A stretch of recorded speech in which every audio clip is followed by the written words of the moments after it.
Thank you, Chair Eshu and Ranking Member. This is a great opportunity to be with you here today, Secretary. I'd like to return to some of the remarks that you made earlier when it didn't seem clear that you understood what my colleague, Mr. Bilirakis, meant by the term partial birth abortion. And I think that it needs to be defined as it is in statute.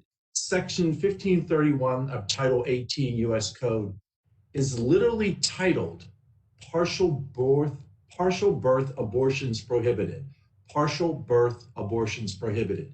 That statute very clearly defines this inhumane procedure in Section B, subsection 1.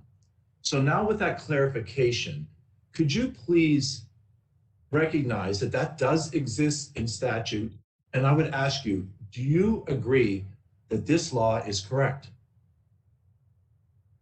Congressman, thank you very much, and thanks for trying to clarify. I think I understood the question, and I think I understand your question as well. What I'm trying to explain is that the term partial birth abortion may be recognized in politics and by politicians, but it is not a medically recognized term.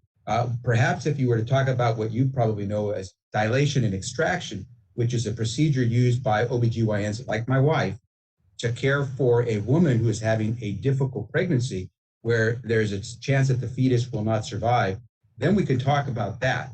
But what I'm saying to you is that under the law, a physician or any provider of healthcare must make sure that he or she abides by the law. And right now, what our law says, and it's pretty settled, is that a woman is entitled to reproductive rights. And so my question is not so much with the term partial birth abortion, is with what the rights are of a woman under our statutes and under our precedents to provide her with reproductive care that she's entitled to. And as my wife would tell you as an OBGYN, is that the dilation and extraction procedure that is often used late stage abortions for women, it's to protect the health and life of that woman.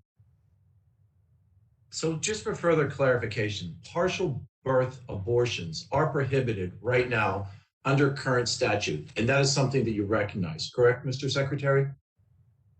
Congressman, as I said, I recognize that the law provides women with reproductive rights, and that the Roe v. Wade decision made very clear under what circumstances women can exercise those rights. I will do everything I can to make sure we comply with precedent and the law when it comes to protecting a woman's right to her reproductive health. And that does include enforcing this statute, correct? I will make sure that we are providing women with the protections they need on their reproductive rights. And again, with all due respect, I know that this is a very sensitive issue for a lot of folks, but I think most medical practitioners will tell you they understand what a dilation and extraction procedure is. I doubt that most of them could give you a medical definition of what partial birth abortion is. As a physician myself, Mr. Secretary, I think I clearly understand what a partial birth abortion is. Let's move on at this point.